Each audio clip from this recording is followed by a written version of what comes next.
Hello students, मैं हूं विकास और मैं आपसे का नॉलेज बीम यूट्यूब चैनल के एक नए वीडियो में पुनः स्वागत करता हूं। स्टूडेंट्स, आज के वीडियो में हम लोग दो या दो से अधिक सिंपल सेंटेंसेस को मिलाकर नाउन क्लास की सहायता से कैसे एक कॉम्प्लेक्स सेंटेंस बनाया जाए, इस टॉपिक का सॉल्व्ड एक्सरसाइज देखेंगे। जैसा कि मैंने आपको पहले ही टीच कर दिया है कि नाउन क्लास क्या होता है और दो या दो से अधिक सिंपल सेंटेंसेस को मिलाकर नाउन क्लास की सहायता से कैसे हम एक कॉम्प्लेक्स सेंटेंस बना सकते हैं। अगर आपने अभी तक उस वीडियो को वॉच नहीं किया है तो आई बटन पे मैंने उस वीडियो का लिंक दिया है, वहां पर जाकर आप पहले उस वीडियो को वॉच कर ले, उसके बाद ये एक्सरसाइज वाला वीडियो देखेंगे तो आपको बेटर तरीके से समझ में आएगा। तो चलिए बगैर समय वेस्ट किए वीडियो स्टार्ट करते हैं और इस टॉपिक का सॉल्व्ड एक्सरसाइज देख लेते हैं। तो स्टूडेंट्स, जैसा कि देख सकते हैं इस व्हाइट बोर्ड पर मैंने लिखा है combine the following sets of simple sentences into one complex sentence by using a noun class. अर्थात एक नाउन क्लास का प्रयोग करते हुए आ रहे सिंपल सेंटेंसेस के सेट को एक कॉम्प्लेक्स सेंटेंस में कंबाइन कीजिए या फिर जोड़िए। तो यहाँ पर मैंने जो भी क्वेश्चंस लिखे हैं यह सारे जो क्वेश्चंस है एक्सेलेंट इंग्लिश ग्रामर बुक से लिखे हुए हैं, क्योंकि एक्सेलेंट इंग्लिश ग्रामर बुक से प्रीवियस ईयर में बहुत सारे क्वेश्चंस बोर्ड एग्जाम में पूछे गए हैं। तो यह बहुत ही बेस्ट बुक है आपके इंग्लिश ग्रामर की प्रिपरेशन के लिए। तो चलिए देखते हैं जो क्वेश्चन पूछा गया है। पहला है सी विल गेट गुड मार्क्स, वो अच्छे नंबर प्राप्त करेगी। इट इज सर्टेन या निश्चित है, तो इट इज सर्टेन या निश्चित है, दैट मतलब कि सी विल गेट गुड मार्क्स। यह निश्चित है, दैट मतलब कि सी विल गेट गुड मार्क्स, वो अच्छे नंबर प्राप्त करेगी। इसके बाद दूसरा क्वेश्चन है गॉड इज ओमनी प्रेजेंट, भगवान सर्वव्यापी हैं। ऑल रिलीजन्स टीच इट, सभी धर्म यह सिखाते हैं या सभी धर्म इसकी शिक्षा देते हैं या सभी धर्म इसका उपदेश देते हैं। तो हमको इस तरह से कंबाइन करना होगा कॉम्प्लेक्स सेंटेंस में। ऑल रिलीजन्स टीच, सभी धर्म उपदेश देते हैं। दैट की गॉड इज ओमनी प्रेजेंट, की ईश्वर क्या है, सर्वव्यापी है। इसके बाद अगला क्वेश्चन है द स्टूडेंट क्वेरल, विद्यार्थियों ने झगड़ा किया। I want to know the reason, मैं कारण जानना चाहता हूँ। यानी विद्यार्थियों ने झगड़ा किया, मैं कारण जानना चाहता हूँ। तो कारण के लिए जो कंजक्शन आता है वह वाई है। तो हम इस तरह से कॉम्प्लेक्स सेंटेंस बनाएंगे आई वॉन्ट टू नो, मैं जानना चाहता हूँ। वाई की क्यों। द स्टूडेंट क्वेरल, विद्यार्थियों ने झगड़ा किया, मैं जानना चाहता हूँ। वाई की क्यों। द स्टूडेंट क्वेरल, विद्यार्थियों ने झगड़ा किया। इसके बाद आगे बढ़ते हैं। See me be innocent, I do not know. See me be innocent, वह निर्दोष हो सकती है। आई डू नॉट नो, मैं नहीं जानता हूँ। तो इस तरह से हम लोग कॉम्प्लेक्स सेंटेंस बनाएंगे। आई डू नॉट नो, मैं नहीं जानता हूँ। वेदर की क्या, सी इज इनोसेंट, कि वह निर्दोष है। अगर आप समझ नहीं पा रहे हैं कि सब कैसे हो रहा है तो आई बटन पे जो मैंने वीडियो दिया है उसे वॉच कर लीजिए, आपका सारा डाउट क्लियर हो जाएगा। ठीक है। इसके बाद अगला क्वेश्चन है यू आर अ लायर, तुम एक झूठे हो। This is known to all, यह सभी लोग जानते हैं। तो that you are a liar, कि तुम एक झूठे हो। इज नॉन टू ऑल, सभी लोग जानते हैं। यहाँ पर वर्ब के सब्जेक्ट के रूप में प्रयोग हुआ है हमारा नाउन क्लास। इसके बाद आगे बढ़ते हैं। We must love the poor, हमें अवश्य गरीब लोगों से स्नेह करना चाहिए। Gandhi ji taught us so, Gandhi ji ने हम लोगों को ऐसा उपदेश दिया या सिखाया। तो हमको लिखना होगा कॉम्प्लेक्स सेंटेंस इस तरह से। गांधी जी टॉट अस, गांधी जी ने हम लोगों को सिखाया। दैट की we must love the poor, कि हमें गरीब लोगों से स्नेह करना चाहिए, आवश्यक स्नेह करना चाहिए। इसके बाद अगला क्वेश्चन है I shall be back on Sunday, मैं संडे को वापस आऊँगा। आई एक्सपेक्ट दिस, मैं इसकी आशा करता हूँ। आई एक्सपेक्ट दिस, मैं आशा करता हूँ। आई एक्सपेक्ट, मैं आशा करता हूँ। दैट की I shall be back on Sunday, कि मैं संडे को वापस आऊँगा। इस तरह से आपका कॉम्प्लेक्स सेंटेंस बनेगा। इसके बाद अगला जो क्वेश्चन है वेयर हैज ही गॉन, वह कहाँ जा चुका है। डू यू नो, क्या तुम जानते हो। तो हमारा कॉम्प्लेक्स सेंटेंस बनेगा डू यू नो, क्या तुम जानते हो। वेयर की कहाँ, ही हैज गॉन, वह जा चुका है। तो जैसे ही कंजक्शन लगाएंगे उसके बाद शेष वाक्य को असर्टिव बनाना होता है। क्या तुम जानते हो वेयर की कहाँ, ही हैज गॉन, वह जा चुका है। क्या तुम जानते हो कि कहाँ वह जा चुका है। इसके बाद अगला है समवन स्टोल माई वॉच, किसी ने मेरी घड़ी को चुरा लिया। आई डू नॉट नो हिम, मैं उसे नहीं जानता हूँ। तो हमारा कॉम्प्लेक्स सेंटेंस इस तरह से बनेगा आई डू नॉट नो, मैं नहीं जानता हूँ। हु मतलब कि कौन, स्टोल मतलब चुराया, माई वॉच मतलब मेरी घड़ी को। आई डू नॉट नो, मैं नहीं जानता हूँ। हु मतलब कि कौन, स्टोल माई वॉच, मेरी घड़ी को चुराया। मैं नहीं जानता हूँ कि कौन मेरी घड़ी को चुराया। तो स्टूडेंट्स, यह हो गए 9 क्वेश्चंस के सॉल्यूशन। अब देखते हैं क्वेश्चन नंबर जो 10 है और उसके आगे के क्वेश्चंस के सॉल्यूशन को।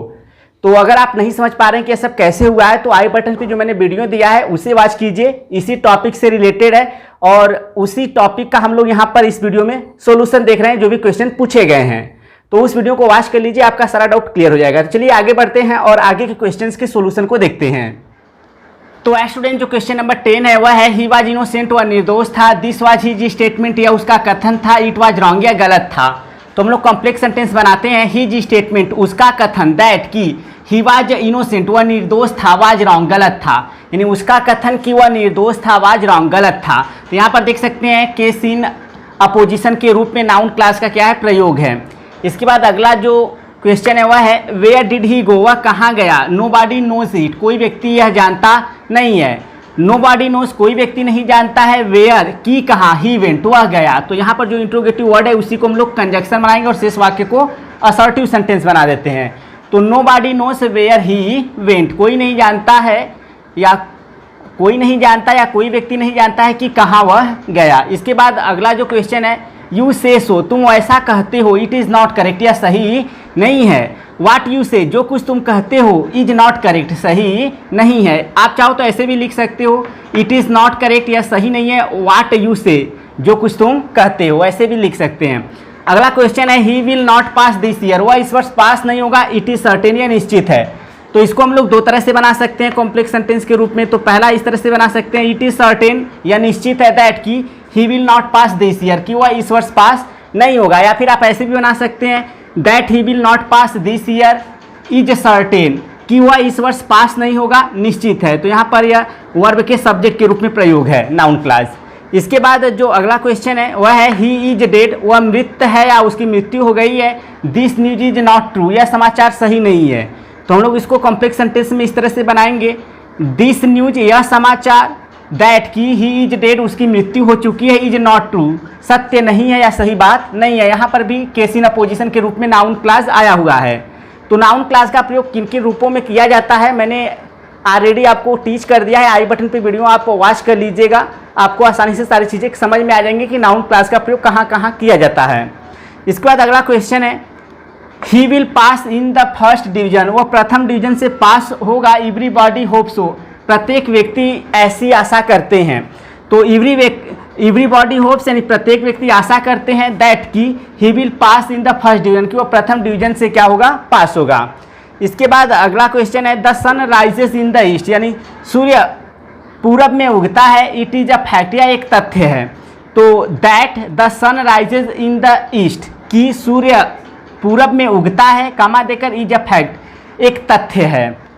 ठीक है, इस तरह से आप बना सकते हैं। अगला क्वेश्चन है ही will not be successful, he will not be successful, वह सफल नहीं होगा। इट इज सर्टेन, या निश्चित है। तो आप ऐसे बना सकते हैं that he will not be successful, comma देकर इज सर्टेन, ऐसे बना सकते हैं। या फिर ऐसे भी लिख सकते हैं it is certain that he will not be successful, ऐसे भी आप बना सकते हो। तो यह हो गए आपके 17 क्वेश्चंस के सॉल्यूशन। इसके आगे जो और क्वेश्चन है उनको भी हम एक एक करके देखते हैं और समझते हैं। तो स्टूडेंट जो अगला क्वेश्चन है वह है यू मे बी रॉन्ग, तुम गलत हो सकते हो। आई कांट से, मैं कह नहीं सकता। तो हम लोग कॉम्प्लेक्स सेंटेंस बनाएंगे आई कैन नॉट से, मैं कह नहीं सकता वेदर, या फिर आप इफ वाक्य। तो स्टूडेंट्स जो अगला क्वेश्चन है वह है यू मे बी रॉन्ग, तुम गलत हो सकते हो। आई कैन नॉट से, मैं कह नहीं सकता। तो हम लोग कॉम्प्लेक्स सेंटेंस बनाएंगे आई कैन नॉट से, मैं कह नहीं सकता। कंजक्शन इफ या वेदर का प्रयोग करेंगे। तो आप चाहो तो इफ का प्रयोग कर सकते हो, चाहे तो आप वेदर का भी तो स्टूडेंट जो अगला क्वेश्चन है वह है यू मे बी रॉन्ग, तुम गलत हो सकते हो। आई कैन नॉट से, मैं कह नहीं सकता। तो इसका कॉम्प्लेक्स सेंटेंस हम इस तरह से बनाएंगे आई कैन नॉट से, मैं कह नहीं सकता वेदर की क्या, यू आर रॉन्ग, तुम गलत हो। आप वेदर की जगह इफ का भी प्रयोग कर सकते हो। इसके बाद अगला क्वेश्चन है ही इज वेरी सिंसियर, वह बहुत ही निष्ठावान है। नो बॉडी डाउट इट, किसी व्यक्ति को इसमें संदेह नहीं है। तो हम लोग कॉम्प्लेक्स सेंटेंस बनाएंगे नो बॉडी डाउट्स, कोई व्यक्ति संदेह नहीं करता है, दैट की ही इज वेरी सिंसियर, कि वह बहुत ही निष्ठावान है। इसके बाद अगला क्वेश्चन है हु रोट द रामचरितमानस, किसने रामचरितमानस लिखा या कौन रामचरितमानस लिखा। कैन यू टेल मी, क्या तुम मुझे बता सकते हो। तो हम लोग हु को ही बनाएंगे कंजक्शन। तो हमको लिखना होगा कॉम्प्लेक्स सेंटेंस इस तरह से कैन यू टेल मी, क्या तुम मुझे बता सकते हो हु रोट द रामचरितमानस, की कौन रामचरितमानस को लिखा। हु जो है हमारा सब्जेक्ट भी है और कंजक्शन के रूप में भी कार्य कर रहा है, इसलिए यहाँ पर हु के बाद आपको कोई सब्जेक्ट देखने को नहीं मिल रहा है, क्योंकि हु जो है वह स्वयं में ही सब्जेक्ट है। इसके बाद अगला क्वेश्चन है इट इज़ नॉट नॉन, यह जाना नहीं गया है व्हेन ही विल अराइव कि वह कब आएगा। इट इज़ नॉट नॉन यानी नहीं जाना गया है व्हेन ही विल अराइव कि वह कब आएगा। तो आप दो तरह से बना सकते हैं complex sentence, when he will arrive कि कब वह आएगा, इज नॉट नॉन नहीं जाना गया है। तो व्हेन ही विल अराइव कि वह कब आएगा, इज नॉट नॉन जाना नहीं गया है। या फिर आप ऐसे भी बना सकते हैं, इट इज़ नॉट नॉन जाना नहीं गया है या फिर परिचय नहीं है व्हेन ही विल अराइव कि कब वह आएगा। इसके बाद अगला क्वेश्चन है where have you put my book, तुमने मेरी किताब को कहाँ रखा है, टेल मी मुझे बताओ। तो इसी इंट्रोगेटिव वर्ड को हम लोग कंजक्शन बनाएंगे और शेष वाक्य को असर्टिव। तो टेल मी वेयर, देखिए इसे बना दिया कंजक्शन और शेष वाक्य को सब्जेक्ट से प्रारंभ करना है। टेल मी मुझे बताओ, वेयर की कहाँ, you have put my book की कहाँ तुमने मेरे किताब को रखा है। इसके बाद अगला क्वेश्चन है ही इज़ वेरी ऑनेस्ट, वह बहुत ही ईमानदार है, आई डू नॉट डाउट इट मैं संदेह नहीं करता हूँ। तो कॉम्प्लेक्स सेंटेंस बनाएंगे इस तरह से, आई डू नॉट डाउट मैं संदेह नहीं करता हूँ, दैट की ही इज़ वेरी ऑनेस्ट कि वह बहुत ही क्या है, ईमानदार है। अगला क्वेश्चन है mister Singh said something, mister Singh ने कुछ कहा, I do not agree to it मैं इससे सहमत नहीं हूँ। तो I do not agree to मैं सहमत नहीं हूँ वाट मिस्टर सिंह सेड जो कुछ मिस्टर सिंह ने कहा। तो I do not agree to what mister Singh said यानी मैं सहमत नहीं हूँ जो कुछ मिस्टर सिंह ने कहा। तो यहाँ पर देख सकते हैं ऑब्जेक्ट टू अ प्रीपोजिशन के रूप में हमारा नाउन क्लास प्रयोग हुआ है। तो स्टूडेंट्स हो गए या 24 क्वेश्चंस के सॉल्यूशन, और भी क्वेश्चंस बचे हुए हैं उनके भी हम सॉल्यूशन को देख लेते हैं। तो स्टूडेंट जो अगला क्वेश्चन है वह है यू हैव एक्टेड रॉन्गली, तुमने गलत तरीके से कार्य किया है, आई बिलीव सो मैं ऐसा विश्वास करता हूँ या ऐसा मानता हूँ। तो हम लोग कॉम्प्लेक्स सेंटेंस बनाएंगे कंजक्शन दैट का प्रयोग करके। तो I believe that, I believe मैं विश्वास करता हूँ या मानता हूँ, दैट की यू हैव एक्टेड रॉन्गली तुमने गलत तरीके से कार्य किया है। इसके बाद अगला क्वेश्चन है he is angry with me, वह मुझसे क्रोधित है, ही विल नॉट हेल्प मी वह मेरी मदद नहीं करेगा, आई नो दिस मैं यह जानता हूँ। तो हम लोग कॉम्प्लेक्स सेंटेंस इस तरह से बनाते हैं, आई नो मैं जानता हूँ, दैट की ही विल नॉट हेल्प मी मैं जानता हूँ कि वह मेरी मदद नहीं करेगा, that he will not help me यह हमारा नाउन क्लास हो गया। लेकिन यहाँ पर देखेंगे because he is angry with me, यह हमारा जो है बिकॉज से जो प्रारंभ हो रहा है यह हमारा जो है एडवर्ब क्लास है। तो एडवर्ब क्लास का प्रयोग हुआ है और नाउन क्लास का भी प्रयोग हुआ है। बन तो रहा है हमारा कॉम्प्लेक्स सेंटेंस ही, लेकिन इसमें नाउन क्लास की सहायता से भी बन रहा है और एडवर्ब क्लास की सहायता से भी बन रहा है। तो हमारा इस तरह से कॉम्प्लेक्स सेंटेंस बनेगा, आई नो मैं जानता हूँ, दैट की ही विल नॉट हेल्प मी वह मेरी मदद नहीं करेगा, बिकॉज क्योंकि he is angry with me क्योंकि वह मुझसे क्या है, क्रोधित है। तो आपका कॉम्प्लेक्स सेंटेंस ही बन रहा है, लेकिन इसमें दो क्लास आए हैं, एक आपका नाउन क्लास आया है और दूसरा एडवर्ब क्लास आया है। इसके बाद अगला क्वेश्चन है विल ही कम, क्या वह आएगा, आई डू नॉट नो मैं नहीं जानता हूँ। तो कॉम्प्लेक्स सेंटेंस हम लोग बनाते हैं, आई डू नॉट नो मैं नहीं जानता हूँ, इफ की क्या, ही विल कम वह आएगा। इसके बाद अगला क्वेश्चन है द रैन वुड कम बारिश आएगी अर्थात वर्षा होगी, दैट वाज आवर होप ऐसा हम लोगों का आशा था, आवर होप वाज रॉन्ग हम लोगों की आशा गलत थी। तो हम लोग कॉम्प्लेक्स सेंटेंस इस तरह से बनाते हैं, आवर होप हम लोगों की आशा, दैट की द रैन वुड कम यानी वर्षा होगी या बारिश आएगी, वाज रॉन्ग गलत था, यानी हम लोगों की आशा की वर्षा होगी वाज रॉन्ग गलत था। तो स्टूडेंट्स यह हो गए 28 जो क्वेश्चंस पूछे गए थे उनके सॉल्यूशन।